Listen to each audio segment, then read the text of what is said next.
Hello people, WhatsApp. मेरा नाम है Vishishta and I welcome you all to yet another session of the Hindu analysis.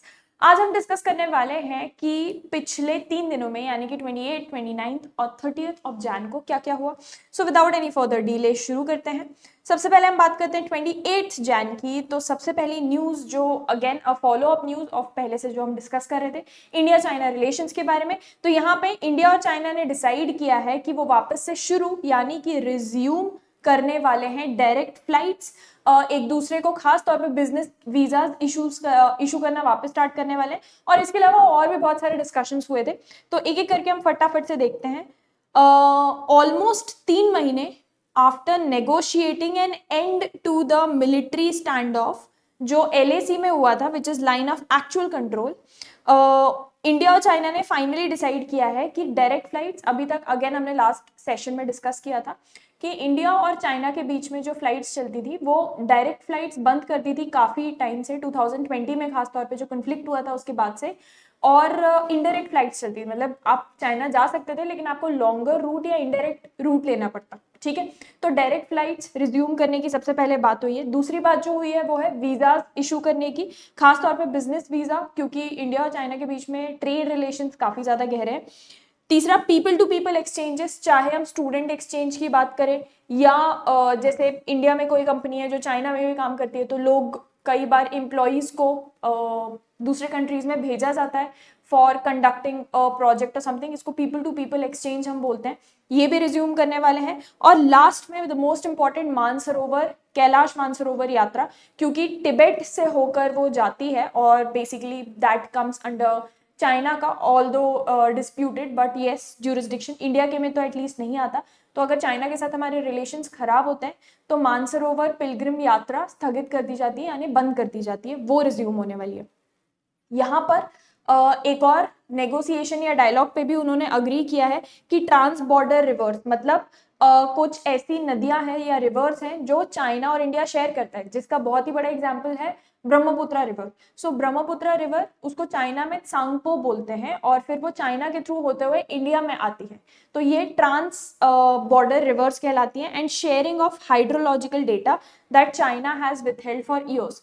तो water से related data या जो भी हम ये वाटर से रिलेटेड रिसोर्सेस यूज करते हैं, इससे रिलेटेड डेटा, अब ब्रह्मपुत्र वहां चाइना से आती है फिर इंडिया में आती है, तो वहां पर वो किस तरीके की हरकतें हो रही हैं, क्या उसके ऊपर प्रोजेक्ट्स बन रहे हैं, क्या चीजें उससे रिलेटेड की जा रही हैं, ये डेटा बहुत सालों से चाइना ने शेयर नहीं किया है। इस चीज के बारे में बात हुई। फिर दोनों ही कंट्रीज ने कमिट किया है कि 75th year of establishment of ties. तो बेसिकली हमने चाइना के साथ 1950s के अराउंड पे ट्रेड और जियो पॉलिटिकल टाइज इस्टेब्लिश किए थे, तो ऑलमोस्ट 75 ईयर्स होने को आ गए हैं दोनों ही कंट्रीज के बीच में जो टाइज एग्जिस्ट करते हैं, उसको सेलिब्रेट करते हुए जो चाइनीज फॉरेन मिनिस्टर है, उनका नाम है मिस्टर वोंग यी, उन्होंने बोला कि लेट्स एंड दिस, एक दूसरे के ऊपर हर बार म्यूचुअल सस्पेक्शन करना या सस्पिशन करना एंड एस्ट्रेंजमेंट, यानी कुछ गड़बड़ हुआ है तो चाइना नहीं किया होगा, फिर चाइना में सोचते हैं कुछ गड़बड़ है तो इंडिया ने पक्का, मतलब नेगेटिव कुछ इंटेंशंस रहे होंगे, ये म्यूचुअल सस्पिशन, मतलब होता है ना, बहुत इतने टाइम से खराब रिलेशंस चले हैं कि अब भरोसा ही नहीं बचा एक दूसरे पे। तो उन्होंने ये बहुत इंपॉर्टेंट बात बोली है कि सबसे पहले तो खत्म करते हैं ये एक दूसरे पे हर छोटी चीज पे किया जाने वाला शक। फिर उन्होंने दूसरी इंपॉर्टेंट चीज बोली कि हम रिव्यू करते हैं बहुत सारे इस तरीके के मेजर्स जो हमने फॉरेन सेक्रेटरी उनके यहाँ की और हमारे यहाँ के जो फॉरेन सेक्रेटरी है मिस्टर विक्रम मिस्री, उन दोनों के बीच में मीटिंग्स में जो डिस्कशन हुए थे उसको एक बार रिव्यू करते हैं, फाइनलाइज करते हैं। फिर हमारे प्राइम मिनिस्टर नरेंद्र मोदी और उनके प्रेसिडेंट जी जिनपिंग जिनका नाम है, इन दोनों के बीच में भी बायलेटरल मीटिंग हुई थी हाल ही में, उसमें भी बहुत सारे डिस्कशंस किए गए। अगेन रीबिल्ड करने के लिए टाइज, इसके ऊपर डिस्कशंस किए गए कि भाई क्या क्या चीजें हम जैसे ये 2025 में जो समर्स आने वाली है, मई जून का महीना, अक्सर तब कैलाश मानसरोवर की यात्रा जाती थी, तो इस साल वापस से हम रिज्यूम करने वाले इस चीज के ऊपर डिस्कशन हुए। फिर भाई कुछ कुछ टेक्नोलॉजी हम एक्सचेंज करते, एक दूसरे को सिखाया करते थे जब रिलेशंस अच्छे थे, उनको रिज्यूम करना है। अच्छा, यहाँ पे एक और बात भी हुई है और ऐसा बोला जा रहा है कि इंडिया और चाइना के जो एक्सपर्ट लेवल मैकेनिज्म डिस्कस किया गया है, वो बेसिकली हाइड्रो इलेक्ट्रिकल डेटा, जिसके बारे में भी हमने बात की, जो चाइना हमारे साथ बहुत सालों से शेयर नहीं कर रहा है, उसकी शेयरिंग स्टार्ट होगी। एंड बहुत सारे इस तरीके के कोऑपरेटिव्स जो मतलब हम साथ में मिलकर काम कर सकते हैं pertaining to trans border rivers. तो बहुत सारे डैम, हाइड्रो इलेक्ट्रिक प्रोजेक्ट्स हैं जिसमें दोनों कंट्रीज साथ में मिलकर काम करें तो ज्यादा बेनिफिशियल होगा, उनके ऊपर नेगोशिएशंस वापस से स्टार्ट हो सकते हैं। ठीक है, पीपल टू पीपल एक्सचेंज हम बात कर ही चुके हैं। एक और इम्पॉर्टेंट चीज जो आती है वो ये आती है कि चाइना ने कंप्लेन की थी, बेसिकली डिस्कशन में हम बोलते हैं ना, आपकी किसी दोस्त के साथ लड़ाई हो जाए, आप उसको सॉल्व करना चाहते हो तो आपस में ये भी बोलोगे कि चल भाई चल ये अब साथ में किया करेंगे, ये साथ में किया करेंगे, और एक दूसरे को एक दूसरे की कंप्लेंट्स भी बताते हो कि भाई देख तूने ऐसा किया था, ये मुझे अच्छा नहीं लगा, वो बताएगा तूने ऐसे किया था, मुझे अच्छा नहीं लगा, तो ये कंप्लेंट्स भी सामने निकल के आई ताकि ये रिजॉल्व हो सके। चाइना की तरफ से जो एक कंप्लेंट आई थी वो ये थी कि भाई लेवल प्लेइंग फील्ड आप मेंटेन नहीं कर रहे हो 2020 से। लेवल प्लेइंग फील्ड का मतलब 2020 के पहले चाइना का कोई भी इन्वेस्टमेंट इंडिया में आता था ना तो उसको एडिशनल अप्रूवल क्लियरेंसेस की जरूरत नहीं पड़ती थी, बाकी सारे कंट्रीज के इन्वेस्टमेंट की तरह उसको भी ट्रीट किया जाता था एफडीआई को। लेकिन 2020 के बाद हमको इतना ज्यादा बड़े लेवल पे चाइना के इंटेंशंस पे शक हो गया कि चाइना से आया हुआ कोई भी इन्वेस्टमेंट को हमारी होम मिनिस्ट्री अप्रूवल देती है, उसके बाद ही वो इन्वेस्टमेंट बेसिकली हो सकता है इंडिया में। तो ये वो बोल रहे हैं कि भाई लेवल प्लेइंग फील्ड नहीं है, बहुत ज्यादा क्लियरेंसेस और अप्रूवल से बहुत दिक्कत जाती है, ऑब्वियस सी बात है। From China and other land border countries denial of business visa से, फिर बहुत सारे ऐसे बिजनेस वीजा इंडिया ने मना भी किए, डिनाई भी किए हैं चाइना के, इसके ऊपर भी चाइना की कंप्लेंट आई थी।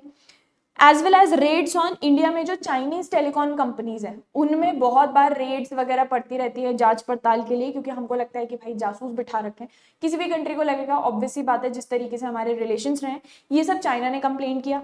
अच्छा, इंडिया ने क्या बोला कि हमको ना आप जो फार्मास्यूटिकल इंग्रेडिएंट्स, फार्मास्यूटिकल मतलब ये दवाई वाली कंपनीज, इनको हम फार्मास्यूटिकल कंपनीज कहते हैं, इनके इंग्रेडिएंट्स के ऊपर जो आप रेस्ट्रिक्शंस लगाते हो और हाई टेक्नोलॉजी एक्सपोर्ट्स जो हम करते हैं उनके ऊपर आप अपनी कंट्री में रिस्ट्रिक्शंस लगाते हो, ये थोड़ी दिक्कत की बात है। ठीक है, तो एक दूसरे से हमने बेसिकली अपने अपने जो चिंता की बातें थी, जिस चीज पे मतलब things which were holding us back from having a good relation, उन सब चीजों के ऊपर डिस्कशंस की। ठीक है, चलो coming on to the next important news, finally again a follow up news, Uttarakhand adopt कर रहा है यूनिफॉर्म सिविल कोड। तो उत्तराखंड चीफ मिनिस्टर पुष्कर सिंह धामी, उन्होंने ऑफिशियली मंडे को बोला, मंडे को बेसिकली उन्होंने ऑफिशियली रोल आउट कर दिया, काफी महीनों से हालांकि ये डिस्कशन चल ही रहा था, UCC for all the residents of the state except, ये हमने पहले भी डिस्कस किया था कि यूनिफॉर्म सिविल कोड जो है वो शेड्यूल्ड ट्राइब्स एंड जो नेटिव्स हैं उस स्टेट के, उनके ऊपर अप्लाई नहीं करेगा। बेसिकली उनके जो रिचुअल्स कस्टम्स होते हैं वो अपने फॉलो कर सकता है, बाकी सबके ऊपर यूनिफॉर्म सिविल कोड अप्लाई करेगा। अच्छा, यूसीसी बिल क्योंकि लॉ नहीं बना था तब तक, तो जो बिल है it was passed by the state assembly last February. उसमें क्या क्या चीजों के ऊपर बातचीत हुई है वो देखते हैं। सबसे पहले तो कुछ मुस्लिम लॉ से रिलेटेड चीजें बैन की गई हैं प्रैक्टिसेस को, जैसे कि हलाला, इद्दत एंड तलाक, कस्टम्स, ऐसे बेसिकली जो विमेन के अधिकारों को, राइट्स को कम करते हैं, इन सब कस्टम्स को मुस्लिम लॉ के अंडर इनको हटाया गया है, इनके ऊपर बैन लगाया गया है, ताकि जो विमेन है उनको इक्वल राइट्स मिले मैरिज में भी और उसके साथ साथ इनहेरिटेंस ऑफ प्रॉपर्टी में भी। जो विरासत में प्रॉपर्टी मिलती है, डिवॉल्व होती है, उसमें बहुत सारे ऐसे रिलीजन है जिसमें विमेन को इक्वल राइट्स नहीं दी गई हैं, तो उसको रेमेडी करते हुए यूसीसी में प्रोविजंस डाले गए। नेक्स्ट, यूसीसी ये भी मैंडेट करता है यानी कि कंपलसरी करता है कि जो मैरिजेस, डिवोर्स और तीसरा very important thing live in relationship, ये एक नया एस्पेक्ट यूसीसी में लाया गया था ऑफ लिव इन रिलेशनशिप्स, इन तीनों को आपको ऑनलाइन रजिस्टर कराना जरूरी है। और गवर्नमेंट ने अपना पोर्टल भी बताया है ucc.uk.gov.in, इसके ऊपर आपको if you have been recently married, अगर आपका रिसेंटली डिवोर्स हुआ है या you are in a live in relationship, तो आपको you have to get it registered. ठीक है, people can access records, register complaints and also upload their will on the portal। आप वहां पर किसी और का रिकॉर्ड है उसको भी एक्सेस कर सकते हैं, आपको कुछ चेक करना है तो आप डॉक्यूमेंट्स अपने खुद के अपलोड कर सकते हैं, और उसी के साथ साथ अगर आपने कोई विल बनाई है, जो मरने से पहले विल बनाते हैं लोग, उसको अपलोड करना है तो आप उसको भी अपलोड कर सकते हैं, ताकि इट्स बेसिकली ना पब्लिक इन्फॉर्मेशन, सबको दिख रहा है, सबको पता है, उसमें ऊंच नीच होने के चांसेस ही नहीं है।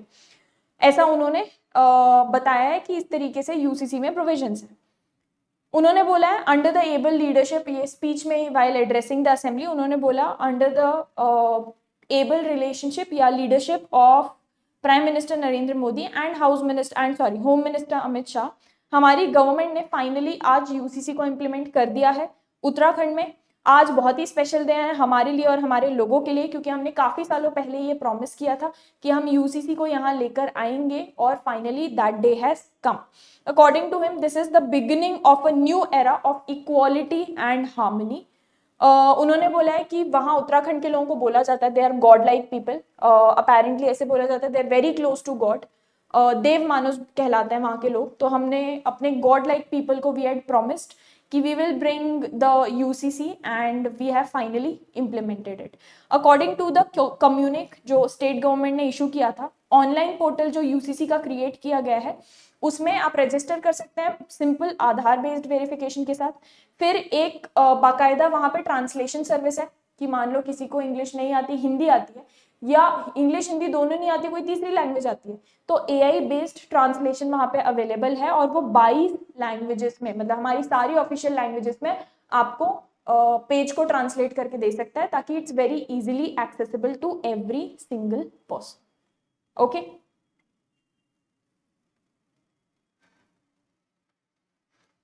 चलो coming on to the next important news, simultaneous poll plan directly linked to the future of India's youth, ऐसा मोदी जी का कहना था। simultaneously poll मतलब जो सेंटर में इलेक्शंस होते हैं सेंटर लेवल पे, और जो स्टेट लेवल पे इलेक्शंस होते हैं, हमने पहले डिस्कस कर चुके हैं वन नेशन वन इलेक्शन के बारे में, कि पूरे देश में स्टेट में भी और स्टेट असेंबली के भी और सेंट्रल लेवल के भी इलेक्शन साथ में कंडक्ट किए जाए। तो इसी चीज के ऊपर उन्होंने स्पीच में बोलते एड्रेस करते हुए बोला कि आगे आने वाले इंडिया की जो यूथ है, जो फ्यूचर है, उनके लिए बहुत ज्यादा बेनिफिशियल रहेगी। So while India conducts world largest, क्योंकि हम लार्जेस्ट डेमोक्रेसी है तो हमारे इलेक्शंस भी वर्ल्ड लार्जेस्ट ही होते हैं, लेकिन ये इलेक्शंस हमको हर कुछ ऑलमोस्ट महीनों में कंडक्ट करने पड़ते हैं, और इसकी वजह से बहुत ज्यादा चैलेंजेस होते हैं। अब देखो सेंट्रल लेवल पे इलेक्शंस हुए तो उसके लिए भी हर स्टेट में तैयारियां की जाएंगी, वोटिंग मशीन, ईवीएम, ये वो, ड्यूटी पे लोगों को लगाया जाएगा, उस दिन छुट्टी डिक्लेयर की जाती है, और ट्रैफिक पूरा मेंटेन करना पड़ता है, सब कुछ करना पड़ता है, बहुत सारी व्यवस्थाएं लगती है ना। फिर स्टेट लेवल के इलेक्शंस होते हैं तब भी यही सब होता है, म्युनिसिपल लेवल के होते हैं तब भी यही सब होता है, तो बहुत बार इस तरीके की अर्थव्यवस्थाएं करनी पड़ती है। उसकी बजाय अगर एक बार में मतलब एक दिन जरूरी नहीं है, बट फेजेस में एक बार शुरू हो और शायद एक हफ्ते या 2 हफ्तों के अंदर सारे इलेक्शंस हो जाएं, तो ये बहुत इजीली मैनेज हो जाएंगी चीजें, और बार बार अर्थव्यवस्था को चेंज नहीं करना पड़ेगा, और बार बार ऐसे बेसिकली आपके डे टू डे रूटीन में डिस्टर्बेंस नहीं आएगा, ऐसा उनका कहना था। ठीक है, उन्होंने देश के यूथ को, हमको और आपको अर्ज किया है, दरख्वास्त की है कि भाई ये आपके फ्यूचर से रिलेटेड डिसीजन है, आगे आने वाले टाइम में तो यूथ ही देश को संभालने वाले हैं, तो आपका फ्यूचर डिटरमाइन करेगा ये, तो you should be an active participant in this debate जो वन नेशन वन इलेक्शन के ऊपर चल रही है। यहाँ पे उन्होंने बोला है जो एक मेन या की इशू है which is link to the future of India's youth in the country is electoral system. सबसे एक जो बड़ा इशू है इज इलेक्टोरल सिस्टम। ये एनसीसी की रैली जो हो रही थी उसको एड्रेस करते हुए उन्होंने ये सारी की सारी चीजें बोली है। अगेन ही सेड कि जो लोकसभा एंड असेंबली इलेक्शंस होते हैं ये दोनों साथ में कंडक्ट किए जाते हैं, बट ये पैटर्न हैज चेंज्ड। पहले कंडक्ट किए जाते थे बट धीरे धीरे करके पैटर्न चेंज हो गया, और इसकी वजह से बहुत ज्यादा बड़े लेवल पे इश्यूज होते हैं इन द कंट्री। जैसे बार बार जब इलेक्शंस होते हैं ना तो डिसरप्शंस होते हैं, बार बार वोटर लिस्ट आपको बनानी पड़ेगी, फिर उसमें बहुत सारे टास्क बैक एंड में जो टास्क होते हैं वो सब इन्वॉल्व होते हैं, वो करने पड़ते हैं। टीचर्स की ड्यूटी लगती है तो बार बार इस तरीके की आचार संहिता जिसको हम बोलते हैं वो लगती है, तो अगेन आपको बार बार रिक्रूट करना पड़ता है। इससे स्टडीज अफेक्ट होती है, करिकुलम अफेक्ट होता है, एग्जाम प्रिपरेशन अफेक्ट होती है, बहुत सारी चीजें अफेक्ट होती है, जिन सबका एक सोल्यूशन है one nation one election. So उनका ये कहना है कि one nation one election could be a solution to all of this, और ये अगर इम्प्लीमेंट होता है वन नेशन वन इलेक्शन तो अल्टीमेटली आगे आने वाली पीढ़ी या फ्यूचर को अफेक्ट करेगा, तो इसलिए यूथ को ही पार्टिसिपेट करना चाहिए इसकी डिबेट में और फाइनल डिसीजन मेकिंग में। ठीक है,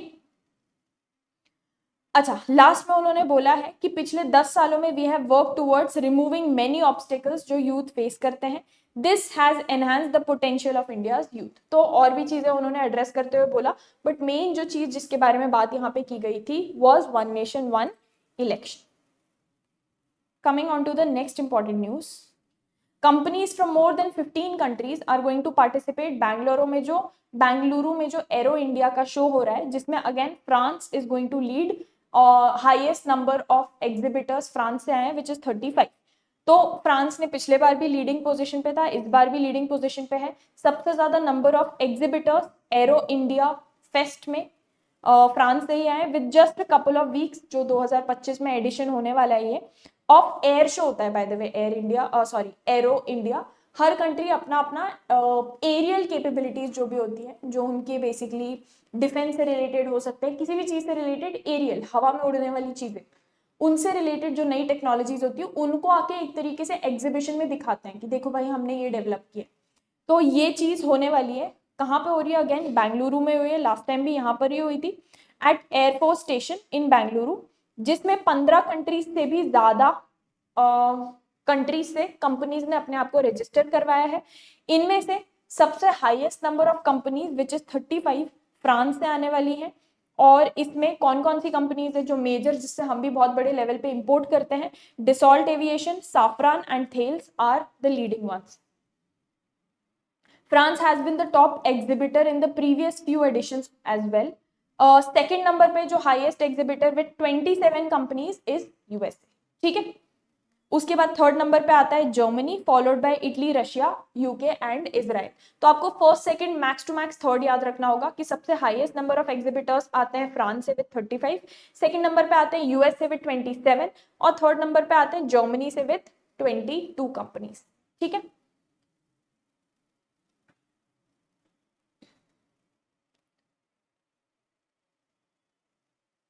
नेक्स्ट क्योंकि हाल ही में दिल्ली में इलेक्शंस आने वाले हैं, तो अपना अपना हर पार्टी अपना अपना इलेक्शन मैनिफेस्टो रिलीज कर रही है। इस मैनिफेस्टो में बेसिकली हर पार्टी ये बताती है कि अगर आप हमको वोट देते हो, हमको चुनकर आप पावर में लेकर आते हो, तो हम क्या क्या चीजें आपको करके देंगे। ठीक है, तो ये सारी की सारी चीजें are included in the manifesto. तो आप आम आदमी पार्टी का जो मैनिफेस्टो है उसका नाम है केजरीवाल की गारंटी। तो उन्होंने आम आदमी पार्टी के जो चीफ हैं मिस्टर अरविंद केजरीवाल, उन्होंने मंडे को अनाउंस किया था अपना 15 पॉइंट्स है इस मैनिफेस्टो में। तो इसको बोला जा रहा है it's a 15 point manifesto Delhi assembly elections के लिए, और इसका नाम दिया है केजरीवाल की गारंटी। इसमें की फोकस जो है वो यूथ एम्प्लॉयमेंट के ऊपर है। उनका कहना है कि ऑलरेडी दिल्ली में हाईएस्ट अनएम्प्लॉयमेंट रेट है, लोएस्ट अनएम्प्लॉयमेंट रेट है, जहां पूरे इंडिया में अनएम्प्लॉयमेंट रेट 6% है, दिल्ली में इट्स जस्ट 2%। और हमारा टारगेट है कि हम इस 2% को भी मिटाना चाहते हैं, 0% अनएम्प्लॉयमेंट रहना चाहिए। बेसिकली हर एक यूथ, हर एक इंसान के पास नौकरी होनी चाहिए। ठीक है, तो main focus of this manifesto was the unemployment of youth. Next BJP, उनका ये कहना था बीजेपी, कांग्रेस और बाकी पार्टीज ने भी इलेक्शंस के ड्यूरिंग बहुत सारे प्रोमिसेस किए, बट वो खोखले हैं, हॉलो हैं। स्लोगन्स ऐसे बेसिकली चिल्ला चिल्ला के चले गए अंडर डिफरेंट नेम्स। हमने जब पहली बार मैनिफेस्टो बनाया था तो हमने गारंटी वर्ड को यूज किया था, और उसके बाद वो लोग भी यूज करना स्टार्ट कर चुके हैं। लेकिन उनका ये कहना था कि केजरीवाल की गारंटी और मोदी की गारंटी में फर्क है। केजरीवाल जो गारंटी देते हैं वो पूरा होता है, मोदी जी जो गारंटी देते हैं वो सिर्फ खोखले वादे होते हैं, ऐसा उनका कहना था। जो हम 6% और 2% की बात कर रहे हैं वो यहाँ पे एड्रेस किया गया। उन्होंने बोला एज पर सेंट्रल गवर्नमेंट का ही data Delhi has the lowest unemployment. तो नेशनल लेवल अनएम्प्लॉयमेंट 6% है, लेकिन दिल्ली में सिर्फ 2% है। और हमारी ये ख्वाहिश है, हमारी ये विश है कि there should be absolutely no one who is unemployed in Delhi. तो ये 2% को भी घटा के हम 0 पर लाना चाहते हैं, और इस मैनिफेस्टो के थ्रू हम यही प्रॉमिस कर रहे हैं।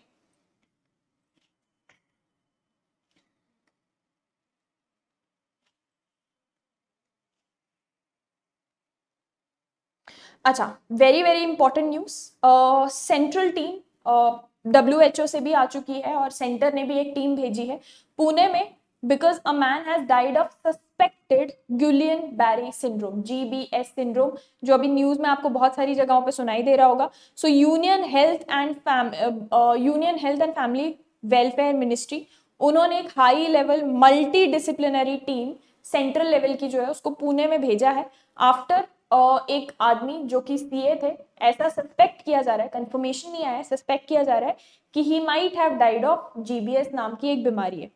ये पहला केस हो सकता है, अगर if this is true then this might be the first death because which has happened because of this disease. So the 40-year-old man, he had visited Pune where he suspected to have contracted the disease, ऐसा health officials का कहना है। Official number इस GBS बीमारी का पुणे में 100 को cross कर चुका है। जो सेंट्रल टीम है वो हेल्थ स्टेट के लेवल पे जो हेल्थ अथॉरिटीज काम कर रहे हैं उनको सपोर्ट प्रोवाइड करेगी और बहुत सारे बड़े लेवल पे मैनेजमेंट इश्यूज जिससे टैकल कर रही है, पैनिक भी पब्लिक में क्रिएट हो गया है, इन सब से डील करने में हेल्प करेगी। तो फिलहाल ब्लड सैंपल्स कलेक्ट किए जा रहे हैं, स्टूल सैंपल कलेक्ट किए जा रहे हैं और उसको अलग अलग लैबोरेटरीज में भेजा जा रहा है टू डिटेक्ट कि एक्चुअली में इनमें से कितने केसेस जो रजिस्टर्ड हैं are actually of GBS and if the death that has happened is really because of GBS या किसी और रीजन की वजह से था। ठीक है, coming on to the next important news.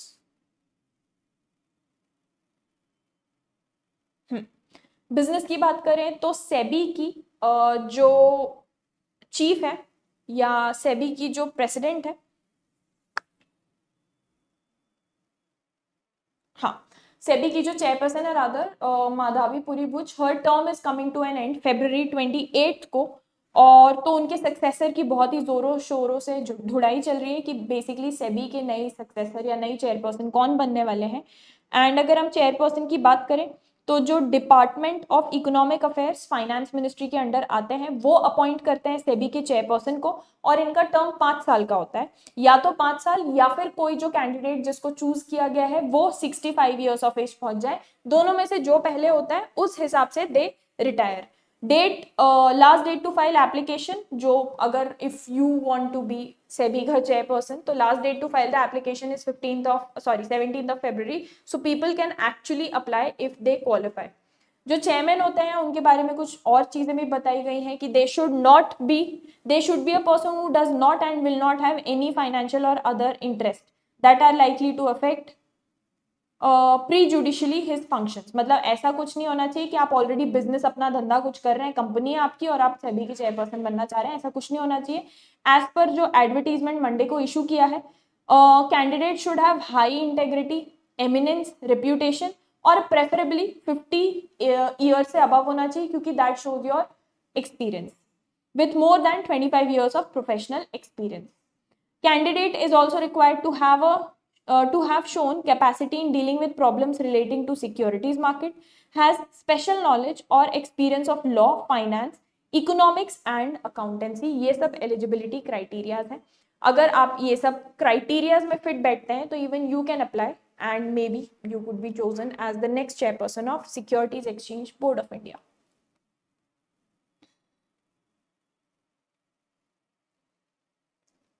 अच्छा, फाइनली हमने लास्ट टाइम अगेन ये डिस्कस किया था, इजराइल और गाजा के बीच में सीज फायर हो चुका है तो लोग अपने अपने घरों में वापस जा रहे हैं। Gazans are returning to war torn north as Israel lifts the closure.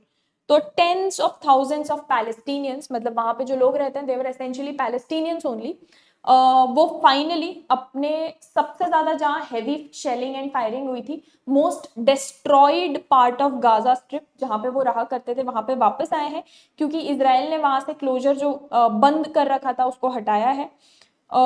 Since early weeks of the 15th one, 1.5 साल से ज्यादा का ये 1.25 साल से ज्यादा का वॉर हो चुका है और इसी तरीके से हमास ने भी सीज फायर करके अपना भी क्लोजर हटाया है। Massive crowds of people walking with their belongings stretched along a main road running next to the coast in a stunning reversal of the mass exodus. जैसे ही वॉर स्टार्ट हुआ था, exodus मतलब लोग जब जगह को छोड़ के भागते हैं, जैसे ही वॉर स्टार्ट हुआ था तो people started running away from their homes. Finally again अपना थोड़ा बहुत जो उनके पास सामान चीजें बचा था, जितनी फैमिली बची थी उनको लेके वापस लौट रहे हैं लोग। In this picture you can see this.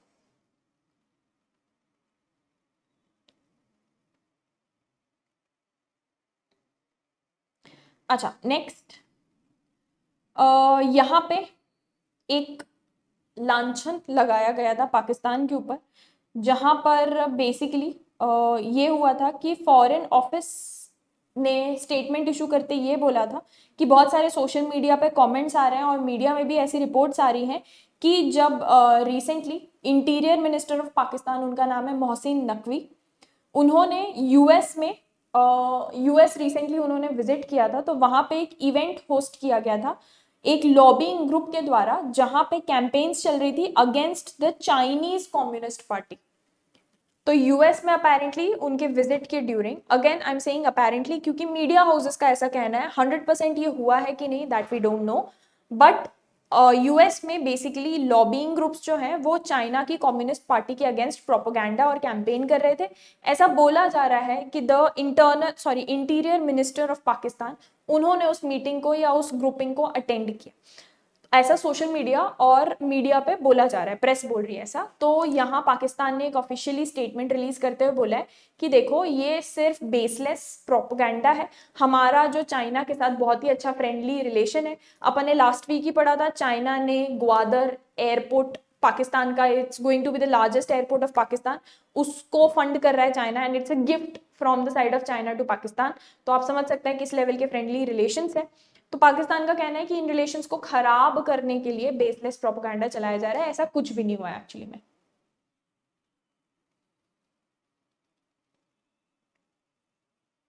Last में आईसीसी के अवार्ड्स की अगर हम बात करें तो यहाँ पे कुछ 2-3 अवार्ड्स आपके लिए इंपॉर्टेंट है from exam point of view. सबसे पहले जसप्रीत बुमराह को he was chosen as men's Test cricketer of the year award. Second, Smriti Mandhana को दिया गया है honour in the women's ODI format as the Indian player dominating international cricket. और तीसरे लेवल पे अफगानिस्तान के अजमतुल्ला उमारजाई को दिया गया है men's ODI cricketer of the year का अवार्ड। तो ये तीनों आपके लिए इंपॉर्टेंट है, इनके ऊपर क्वेश्चंस आ सकते हैं। और लास्ट में नेशनल गेम्स फ्लैग ऑफ किए गए हैं, जिसमें 9,500 एथलीट्स कंपीट करने वाले हैं फ्रॉम ऑल ओवर इंडिया। ये नेशनल लेवल के गेम्स हैं तो इंडियन एथलीट्स ही पार्टिसिपेट करेंगे, आपस में कंपीट करेंगे, इंटरनेशनल लेवल का नहीं है। आपके लिए यहाँ पे इंपॉर्टेंट है कि ये कहाँ पे हो रहा है, सो इट्स बीइंग स्टार्टेड या फ्लैग्ड ऑफ इन देहरादून। ठीक है, दैट्स ऑल फॉर 28। नेक्स्ट आता है 29 को क्या क्या हुआ है।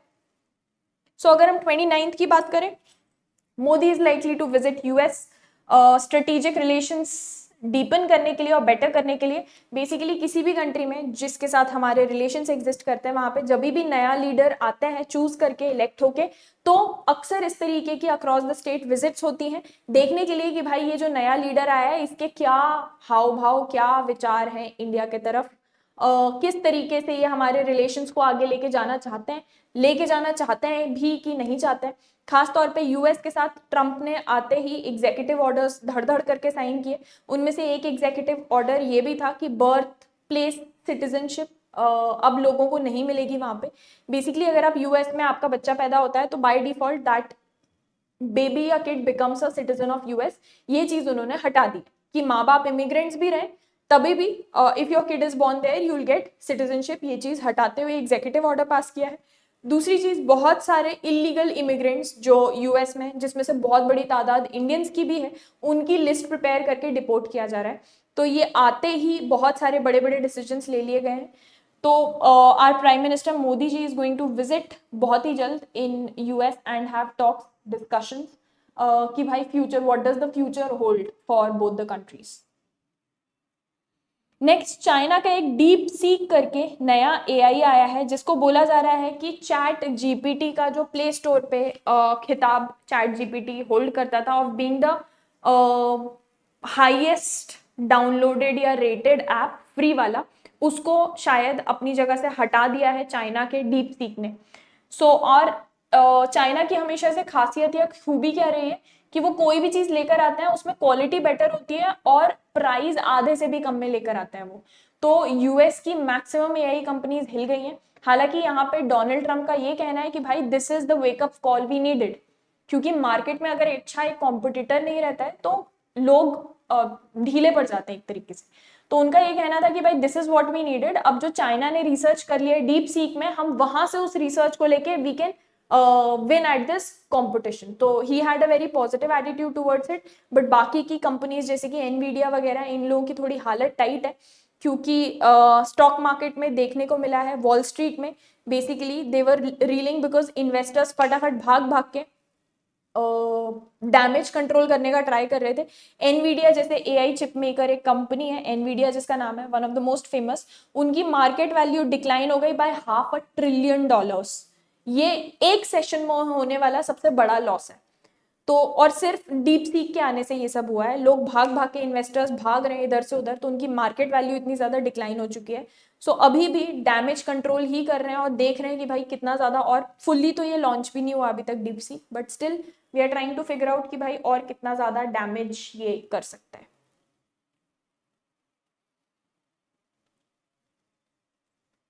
अच्छा, असम में भी असेंबली इलेक्शंस होने वाले हैं 2026 में, तो वहां पे ऑलरेडी कैंपेनिंग वगैरह स्टार्ट हो गई है, लोगों को वादे वादे किए जा रहे हैं। उसमें बीजेपी बोल रही है कि डिब्रूगढ़ को आसाम का दूसरा कैपिटल हम बना के देंगे अगर आप हमको चूज करते हैं तो यहाँ पर उनका ये कहना है कि देयर वाज अ रीजन कि ब्रिटिश ने अपने टाइम पे 65 किलोमीटर लंबा रेलवे ट्रैक बिछाया था डिब्रूगढ़ से लेके मार्गरीटा तक 1880s में, less than 2 decades after Asia का पहला ऑयल ड्रिल या ऑयल वेल खोदा गया था दिग्बोई टाउन में। ये ट्रैक के वजह से बहुत बड़े लेवल पे transport of coal, tea, timber, ये सब मार्गरीटा से लेकर डिब्रूगढ़ तक थ्रू ब्रह्मपुत्र रिवर पहुंचाया गया था, इसलिए ट्रैक बिछाया गया था। और अगर हम नेक्स्ट एक और चीज देखें, रेवेन्यू डिपार्टमेंट की बात करें, तो Dibrugarh was one of the highest revenue collecting centers in India, the entire India, not just state, and after the transfer of power in 1947। लेकिन जो ग्राफ था डिब्रूगढ़ का वो धीरे धीरे नीचे जाने लगा बहुत ही तेजी से, a couple of decades later, and बहुत ज्यादा और भी तेजी से बढ़ गया। असम में एजिटेशन, जो वहां दंगे फसाद हो गए थे 1979 और 85 के बीच की बात है ये, और उसके बाद ही असम अकॉर्ड साइन हुआ था, and the United liberation front of Assam brand extremism, इसके बाद वहां की इकोनॉमी बहुत ज्यादा अफेक्ट हो गई, और तब से जो ग्राफ नीचे गया है वो कभी वापस ऊपर नहीं आ पाया। जो डिब्रूगढ़ है और उसके आसपास के जो डिस्ट्रिक्ट्स हैं वो बहुत बड़े लेवल के ये जो असम ब्रांड ऑफ एक्सट्रीमिज्म था, इनका बहुत तेज पकड़ थी यहाँ पे 20 साल पहले तक। तो फिर कंप्लीटली इकोनॉमिक एक्टिविटीज वहां पे स्टैग्नेंट हो गई। बट बीजेपी का ये कहना है अपने प्रोमिसेस में कि now we are again aiming कि डिब्रूगढ़ को उसकी फॉर्मर ग्लोरी पे हम लेकर आएंगे और वापस से highest revenue creating town in the entire, at least if not India तो नॉर्थ ईस्ट में तो हम बना कर रहेंगे।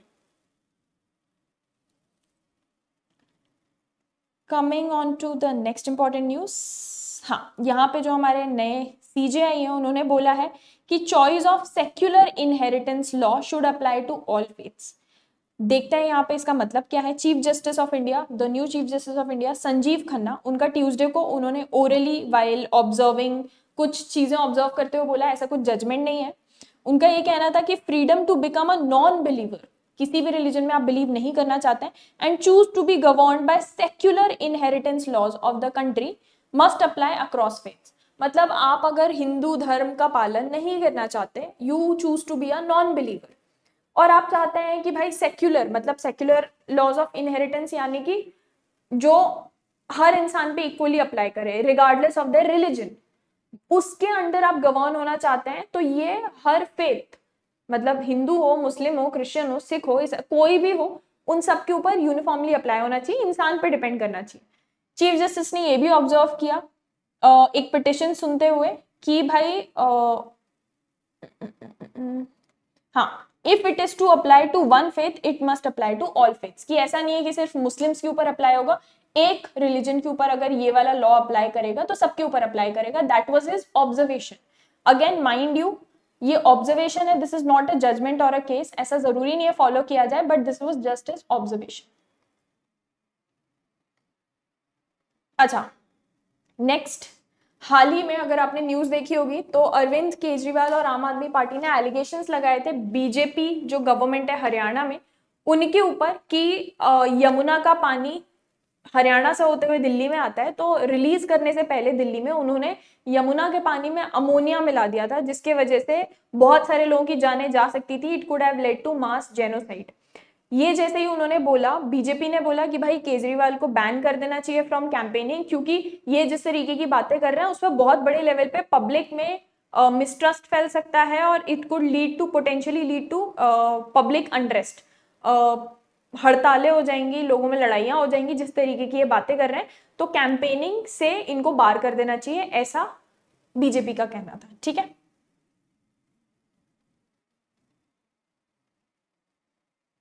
Next, ISRO is all set to launch 100th launch basically Sriharikota से यहां पर हो रहा है।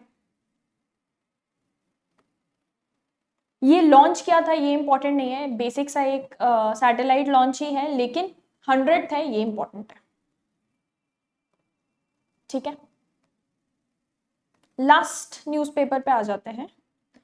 तो यहाँ पे महाकुंभ में बहुत ही बड़े लेवल पे स्टैम्पीड हो गई है, जिसमें 30 are believed to be dead and 60 are believed to be injured. मैं बिलीव्ड क्यों बोल रही हूँ, क्योंकि ये ऑफिशियल डेटा है, लेकिन एक्चुअली में किसी को नहीं पता कि कितने बड़े लेवल पे तबाही मची है।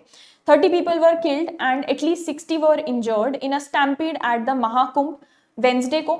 अथॉरिटीज का ये कहना है कि जो पिलग्रिम्स हैं वो शाही स्नान का वेट कर रहे थे वहां पे संगम पर एट द ऑस्पिशियस आवर। यहाँ पे बैरिकेड जो पुलिस ने लगा रखा था वो कोलैप्स किया और एक दूसरे के ऊपर भगदड़ मच गई, बहुत मैसिव लेवल पे अखाड़ा मार्ग में ये सब हुआ था एंड लोग एकदम से भाग के दूसरे तरफ पे गए एंड स्टैम्पीड हो गया उसकी वजह से, जिसकी वजह से अनफॉर्चुनेटली 30 पीपल पास्ड अवे। ये सुबह सुबह 1 से 2 बजे के बीच की बात है। लोगों का ये भी कहना है कि सिर्फ यही एक जगह नहीं है जहां पे स्टैम्पीड हुआ है, एक और जगह भी है इस जगह से 2 किलोमीटर दूर जहां पे एक और स्टैम्पीड हुआ है, जिसपे जहां पर लोग और भी मरे, लेकिन ये अभी तक ऑफिशियली रिपोर्ट नहीं हुआ है और कोई भी मीडिया वहां पे प्रेजेंट नहीं था, पुलिस वगैरह ने रिपोर्ट अभी दर्ज नहीं की है, तो we don't know for sure. But जैसा सोशल मीडिया पे रिपोर्ट्स आ रही है उसके अकॉर्डिंग इसके अलावा एक और भी स्टैम्पीड वहां पे हो चुका है। ठीक है, अच्छा, नेक्स्ट अपन ने जो अभी अभी बात की थी, इसरो ने वेंसडे को अपना 100 हिस्टोरिक लॉन्च किया है। Navigation satellite basically Satish Dhawan Space Centre Sriharikota से। So it's just a satellite, basic है, लेकिन इंपॉर्टेंट ये है कि 100th लॉन्च चाहिए।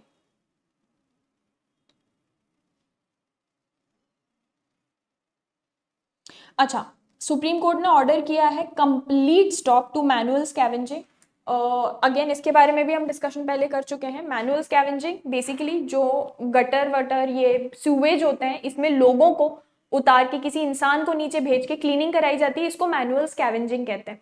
तो 6 मेट्रो सिटीज में कंप्लीट बैन बोला गया है और 6 मेट्रो सिटीज हैं दिल्ली, मुंबई, चेन्नई, कोलकाता, बेंगलुरु एंड हैदराबाद। यहाँ पे there has been a complete ban ordered by supreme court कि कोई भी इंसान अब मैनुअल स्कैवेंजिंग, मैनुअली मतलब इंसान के द्वारा नहीं कराई जानी चाहिए। रोबोट्स, मशीन वगैरह आप यूज करें, जो भी आपको क्लीन करवाना है करना है वैसे करें, लेकिन it should not be done using humans.